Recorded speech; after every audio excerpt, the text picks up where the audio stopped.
ओम शांति 18/7/2025 की प्रातः मुरली क्लास।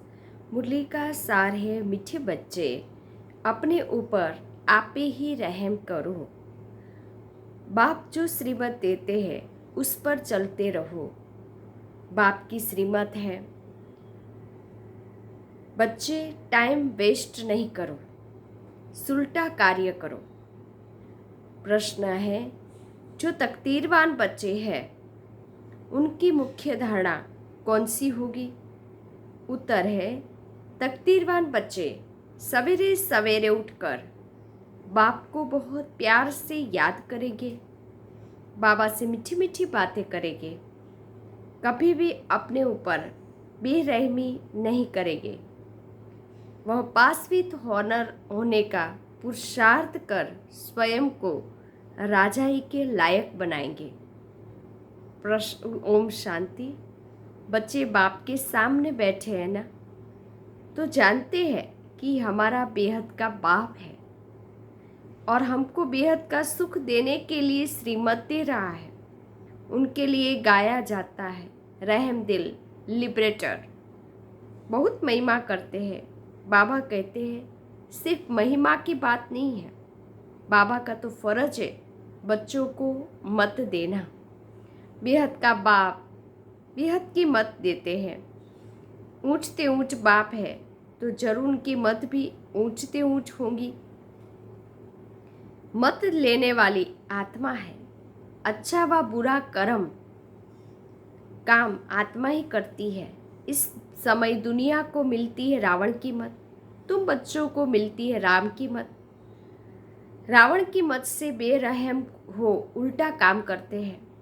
बाबा मत देते हैं उल्टा अच्छा कार्य करो। सबसे अच्छा कार्य है अपने ऊपर रहम करो। तुम जानते हो हम आत्मा सतो प्रधान थी, बहुत सुखी थी।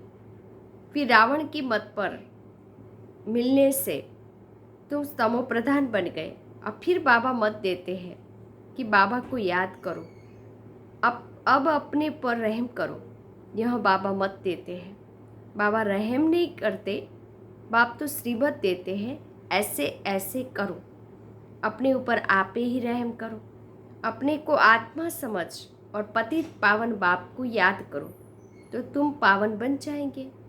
बाबा राय देते हैं तुम पावन कैसे बनेंगे? बाप ही पतित को पावन बनाने वाला है। वह श्रीमत देते हैं, अगर उनकी मत पर नहीं चलते तो अपने ऊपर बेरहम होते हैं। बाप श्रीमत देते हैं, बच्चे अपना टाइम वेस्ट नहीं करो। यह पाठ पक्का कर लो कि मैं कौन हूँ। मैं आत्मा हूँ। हम आत्मा है। शरीर विनाशी है। शरीर निवार धंधा आदि भले करो, फिर भी टाइम निकाल युक्ति रचो, काम करते। आत्मा की बुद्धि बाप की तरफ होनी चाहिए। ऐसे आशिक माशुक भी काम तो करते ही है ना, दोनों एक दो के ऊपर आशिक होते हैं। यहाँ ऐसे नहीं है। तो भक्ति मार्ग में याद करते हो। कई कहते कैसे याद करें? आत्मा का परमात्मा का रूप क्या है जो याद करें? क्योंकि भक्ति मार्ग में तो गाया जाता है परमात्मा नाम रूप से न्यारा है, परंतु ऐसे नहीं कहते। बाबा कहते हैं ऐसे नहीं है। कहते भी भ्रुकुटी के बीच में आत्मा स्टार मिसल है। वह तो है ही जानने की चीज़। आत्मा को जाना जाता है, परमात्मा को भी जाना जाता है। वह अति सूक्ष्म चीज़ है। परमात्मा को भी जाना जाता है। फायर फ्लाई से भी महीन अति सूक्ष्म चीज़ है। शरीर से कैसे निकल जाती है आत्मा पता ही नहीं चलता। आत्मा है, साक्षात्कार होता है। आत्मा का दीदार हुआ सो क्या, वह तो स्टार मिसल सूक्ष्म है। आत्मा ज्योति बिंदु है। वैसे परमात्मा भी सोल है, परंतु परमात्मा को कहा जाता है सुप्रीम सोल। वह जन्म मरण में नहीं आते। आत्मा को सुप्रीम तब कहा जाए जब जन्म मरण रहित हो। बाकी मुक्ति धाम में तो सबको पवित्र होकर जाना है, उसमें भी नंबरवार है। नाटक में भी बाबा कहते हैं ना, उसमें भी नंबरवार, जिसका हीरो हीरोइन का पार्ट है आत्माएं, नंबरवार तो है ना। नाटक में भी कोई बहुत पगार वाले होते हैं, कोई कम पगार वाले होते हैं। लक्ष्मी नारायण की आत्मा को मनुष्य आत्माओं से सुप्रीम कहेंगे। कोई महाराजा, कोई दासी, कोई प्रजा बनते हैं, नंबरवार पार्ट है। पर पवित्र तो सभी है, फिर भी नंबरवार पार्ट है। तुम सब एक्टर्स हो, जानते हो इतने सब देवताएं नंबरवार है। अच्छा पुरुषार्थ करेंगे तो ऊंच पद पाएंगे, ऊंच आत्मा बनेंगे। तुमको स्मृति आई है हमने 84 जन्म कैसे लिए। अब बाबा के पास जाना है। बच्चों को यह खुशी भी है तो नशा भी है, फकुर भी है। सब कहते हैं हम नर से नारायण विश्व के मालिक बनेंगे। फिर तो ऐसा पुरुषार्थ करना चाहिए। पुरुषार्थ अनुसार ही नंबरवार पद मिलता है। सबको नंबरवार पार्ट मिला हुआ है। यह ड्रामा बना बनाया है। अभी बाप तुमको श्रेष्ठ मत देते हैं। कैसे भी करके बाप को याद करो तो विकर्म विनाश होंगे, तो तुम तमोप्रधान से सतोप्रधान बन जाएंगे। पापों का बोझा सिर पर बहुत है। बाबा कहते हैं उनको कैसे भी करके खत्म, माना पापों को खलास करना है, तब आत्मा पवित्र बनेगी। तमो प्रधान भी तुम आत्मा बनी हो तो सतो प्रधान भी तुम आत्मा को ही बनना है। इस समय जास्ती इंसॉल्वेंट तो भारत है, यह खेल ही भारत पर है। बाकी यह तो सिर्फ धर्म स्थापन करने आते हैं। पुनः जन्म लेते लेते पिछाड़ी में सब तमो प्रधान बन जाते हैं। पुनः जन्म लेते लेते सब तमो प्रधान बनते हैं। स्वर्ग के मालिक तो तुम बनते हो। जानते हो भारत बहुत ऊंच देश था, अभी कितना गरीब है। गरीब को ही सब मदद देते हैं, हर बात की भीख मांगते रहते हैं। आगे तो बहुत अनाज यहाँ से जाता था, अभी गरीब बने हैं, फिर रिटर्न सर्विस हो रही है। जो ले गए हैं वह उधार मिल रहा है। श्री कृष्ण और क्रिश्चियन राशि तो एक ही है। बाबा कहते हैं श्री कृष्ण के मुख में मक्खन दिखाते, यह तो शास्त्रों में लिख दिया है। सारी दुनिया श्री कृष्ण के हाथ में आती है। सारे विश्व का तुम मालिक बनते हो। तुम जानते हो हम विश्व के मालिक बनते हैं, तुमको कितनी खुशी होनी चाहिए। तुम्हारे कदम कदम में पदम है। सिर्फ एक लक्ष्मी नारायण का राज्य नहीं था, पूरी राजधानी थी। यथा राजा रानी तथा प्रजा सब सारे विश्व के मालिक थे। सबके पाँव में पदम होते हैं। वहाँ तो अनगिनत पैसे होते हैं। पैसे के लिए कोई पाप आदि नहीं करते। या अथाह धन होता है। अल्लाह अव्वल दीन का खेल दिखाते हैं ना। अल्लाह को अव्वल दीन अर्थात जो देवी देवता धर्म स्थापन करते हैं, सेकंड में जीवन मुक्ति दे देते हैं, सेकंड में साक्षात्कार हो जाता है। कारुण का खजाना दिखाते हैं ना। मीरा श्री कृष्ण से साक्षात्कार में डांस करती थी। वैकुंठ में प्रैक्टिकल में जाकर तुम राज्य भाग्य करेंगे। वो तो भक्ति मार्ग था, यहाँ भक्ति की बात नहीं। तुम तो सचमुच वैकुंठ में प्रैक्टिकल में जाते हो। भक्ति मार्ग में सिर्फ साक्षात्कार होता है। इस समय तुम बच्चों को एम ऑब्जेक्ट का साक्षात्कार होता है। जानते हो हम यहाँ बनेंगे, बच्चों को भूल जाता है, इसीलिए ये बेच दिए हुए हैं। बाबा कहते हैं यह तो घड़ी घड़ी यह बेच दिए जाते हैं। अभी हम बेहद बाप के बने हैं। कितनी खुशी होनी चाहिए। यह तो घड़ी घड़ी पक्का कर लेना चाहिए। परंतु माया अपोजिशन में है, जो खुशी भी उड़ा देती है। पाप को याद करते रहेंगे तो नशा भी रहेगा, खुशी भी रहेगी, फिर भी माया भुला देती है, तो फिर कुछ न कुछ पाप कर्म कर हो जाता है। तुम बच्चों को स्मृति आई हमने 84 जन्म लिए, और कोई 84 जन्म नहीं लेते। यह भी समझना है, जितना हम याद करेंगे उतना उच्च पद पाएंगे। और फिर आप सामान भी तो बनाना है, प्रजा बनानी है। Charity begins at home. तीर्थों पर भी पहले खुद जाते हैं, फिर मित्र संबंधियों आदि को इकट्ठा कर ले जाते हैं। तो तुम भी प्यार से सबको समझाओ। सब नहीं समझेंगे। एक ही घर में बाप समझेगा तो बच्चा नहीं समझेगा। माँ बाप कितना भी बच्चों को कहेंगे पुरानी दुनिया से दिल नहीं लगाओ, फिर वे मानेंगे नहीं, तंग कर देते हैं। जो यहाँ का सैम्पलिंग होगा वहीं फिर आकर समझेंगे। इस धर्म की स्थापना देखो कैसे होती है, और धर्म वालों की सैम्पलिंग नहीं लगती। वह तो ऊपर से आते हैं, उनके फॉलोअर्स भी आते रहते हैं। यहाँ तो स्थापना करते हैं और फिर सबको पावन बनाकर वापस ले जाते हैं। इसीलिए उनको सतगुरु लिबरेटर कहा जाता है। सच्चा सतगुरु एक बाबा। मनुष्य कभी किसी की सदगति नहीं करते। सदगति दाता एक ही बाप है, शिव बाबा है। उनको ही सच्चा सतगुरु कहा जाता है। भारत को सचखंड वह बनाते हैं, रावण तो झूठखंड बनाता है। शिव बाबा सचखंड बनाते हैं। बाप के लिए भी झूठ, देवताओं के लिए भी झूठ कह देते। तब बाबा कहते hear no evil, see no evil, talk no evil. इसको कहा जाता है वेश्यालय। कलयुग को सतयुग को कहा जाता है शिवालय। मनुष्य समझते थोड़ी है, वह तो अपनी मत पर ही चलते। कितना लड़ना झगड़ना चलता रहता है। बच्चे माँ को, पति स्त्री को मारने में देरी नहीं करते हैं, एक दो को काटते रहते हैं। बच्चा देखता है बाप के पास बहुत धन है, देता नहीं है, तो मारने में देरी नहीं करते हैं। कैसी गंदी दुनिया है। अभी तुम क्या बन रहे हो, यह तुम्हारी एम ऑब्सेक्ट खड़ी है। तुम तो सिर्फ कहते थे हे पतित पावन आकर हमको पावन बनाओ। ऐसे थोड़ी कहते थे कि विश्व का मालिक बनाओ। गॉड फादर तो हेवन स्थापन करते हैं, तो हम हेवन में क्यों नहीं हैं। फिर रावण तुमको नरकवासी बनाते। कल्प की आयु लाखों वर्ष कहने दे से भूल गए। बाबा कहते तुम हेवन के मालिक थे ना, फिर चक्कर लगा कि हेल के मालिक बने हो।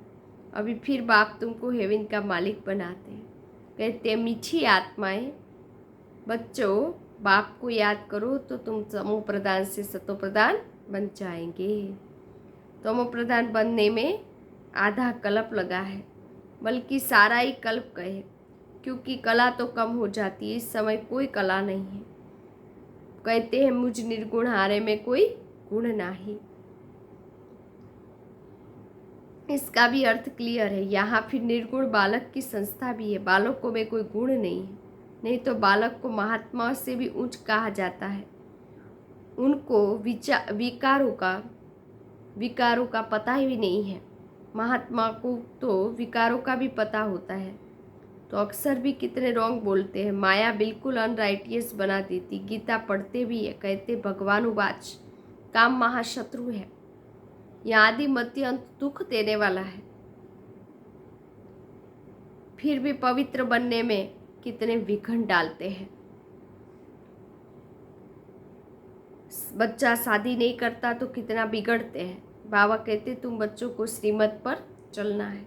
जो फूल बनने का ही नहीं होगा तो कितना भी समझाओ कभी नहीं मानेगा। कहा बच्चे कहते हैं हम शादी नहीं करेंगे, तो माँ बाप कितने अत्याचार करते हैं। बाबा कहते हैं जब ज्ञान यज्ञ रचता हो तो अनेक प्रकार के विघ्न तो पड़ते हैं। 3 पैर पृथ्वी के भी नहीं देते। तुम सिर्फ बाप की मत पर याद कर पवित्र बनते हो, और कोई तकलीफ नहीं। सिर्फ अपने को आत्मा समझ बाप को याद करो। जैसे तुम आत्मा इस शरीर में अवतरित हो, वैसे बाप भी अवतरित है। फिर कच्चा अवतार मत्स्य अवतार कैसे हो सकते। कितनी गाली देते, कहते कंकड़ कंकड़ में भगवान है। बाबा कहते मेरी और देवताओं की ग्लानि करते हैं, मुझे आना पड़ता है। आकर तुम बच्चों को फिर से वर्षा देता हूँ, मैं वर्षा देता हूँ, रावण श्राप देता है। यह खेल है। जो श्रीमत पर नहीं चलते हैं तो समझा जाता है इनकी तकदीर में इतना ऊंच पद नहीं है। तकदीर वाले सवेरे सवेरे उठकर बाबा को याद करेंगे, बाबा से बातें करेंगे, अपने को आत्मा समझ बाप को याद करो तो विकर्म विनाश हो। खुशी का पारा भी चढ़ेगा। जो पास विद ऑनर्स होते हैं वही राजाई के लायक बनते हैं। सिर्फ लक्ष्मी नारायण ही नहीं राज्य करते, डिनाइस्टी है ना। अब बाबा कहते हैं तुम कितना स्वच्छ बुद्धि बनते हो। इनको कहा जाता है सत्संग। सत्संग एक ही होता है जो बाबा सच्ची सच्ची नॉलेज दे, सचखंड का मालिक बनाते हैं। कल्प के संगम पर ही सत्य का संग मिलता है। स्वर्ग में कोई भी प्रकार का सत्संग होता नहीं। अभी तुम हो रूहानी सेल्वेशन आर्मी। तुम विश्व का बेड़ा पार करते हो। तुमको सेल्वेश करने वाला, श्रीमत देने वाला बाप है। तुम्हारी महिमा बहुत भारी है। बाप की महिमा, भारत की महिमा अपरम अपार है। तुम बच्चों की भी महिमा अपरम अपार है। तुम वैकुंठ के मालिक बनते हो। तुम ब्रह्मांड के भी मालिक बनते हो। तो शिव बाबा कहते मैं तो सिर्फ ब्रह्मांड का ही मालिक बनता हूँ। पूजा तुम्हारी डबल होती है। मैं तो देवता नहीं बनता हूँ जो डबल पूजा हो। तुम्हारे में भी नंबरवार समझते हैं और खुशी में आकर पुरुषार्थ करते हैं। पढ़ाई में फ़र्क कितना है। सतयुग में लक्ष्मी नारायण का राज्य चलता है। वहाँ वजीर होते नहीं, लक्ष्मी नारायण जिनको भगवान भगवती कहते हैं, वह फिर भी वजीर की राय लेंगे क्या। जब पतित राजाएं बनते हैं तब फिर वजीर आदि रखते हैं। अभी तो है प्रजा का प्रजा पर राज्य। तुम बच्चों को इस पुरानी दुनिया से वैराग्य है, ज्ञान, भक्ति और वैराग्य। ज्ञान सिर्फ रूहानी बाबा सिखलाते हैं और कोई सिखा न सके। बाप ही पतित पावन सर्व का सदगति दाता है। अच्छा, मीठे मीठे सिक्के लदे बच्चों प्रति माता पिता बाप दादा का याद प्यार और गुड मॉर्निंग। रूहानी बाप की रूहानी बच्चों को नमस्ते। हम रूहानी बच्चों की रूहानी बाप दादा को याद प्यार गुड मॉर्निंग। नमस्ते नमस्ते नमस्ते, सदा रहो हंसते। मैं कौन आत्मा, मेरा कौन शिव बाबा, कहाँ जाना परम धाम। बाबा थैंक यू, बाबा शुक्रिया। मेरा बाबा, मीठा बाबा, प्यारा बाबा, लाडला बाबा, वाह बाबा वाह। धन्यवाद बाबा, शुक्रिया। धारणा के लिए मुख्य सार, बाप की याद के साथ साथ आप समान बनाने की सेवा भी करनी है। Charity begins at home. सबको प्यार से समझाना है। दूसरी पॉइंट, इस पुरानी दुनिया से बेहद का वैरागी बनना है। Hear no evil, see no evil. उस बेहद के बाप के हम बच्चे हैं। वह हमें कारुण का खजाना देते हैं। इस खुशी में रहना है। वरदान, हर संकल्प, बोल और कर्म को फलदायक बनाने वाले रूहानी प्रभावशाली भव। जब भी किसी के संपर्क में आते हो तो उनके प्रति मन की भावना, स्नेह, सहयोग की और कल्याण की प्रभावशाली भावना हो। हर बोल किसी को हिम्मत उल्लास देने के प्रभावशाली हो। साधारण बातचीत में समय न चला जाए। ऐसे ही हर कर्म फलदायक हो, चाहे स्व के प्रति चाहे दूसरों के प्रति। आपस में भी हर रूप में प्रभावशाली बनो। सेवा में रूहानी प्रभावशाली बनो, तब बाप को प्रत्यक्ष करने के निमित्त बन सकेंगे। स्लोगन है, ऐसी शुभचिंतक मणि बनो जो आपकी किरणें विश्व को रोशन करती रहे। अव्यक्त इशारे, संकल्पों की शक्ति जमाकर श्रेष्ठ सेवा के निमित्त बनो। समय प्रमाण, शीतलता की शक्ति द्वारा हर परिस्थिति में अपने संकल्पों की गति को, बोल को शीतल और धैर्यव्रत बनाओ। यदि संकल्प की स्पीड फास्ट होगी तो बहुत समय व्यर्थ जाएगा, कंट्रोल नहीं कर सकेंगे। इसीलिए शीतलता की शक्ति को धारण कर लो तो व्यर्थ से बच जाएगी। यह क्यों, क्या, कैसे, ऐसा नहीं वैसा, इस व्यर्थ की फास्ट गति से छूट जाएगी। अच्छा, ओम शांति।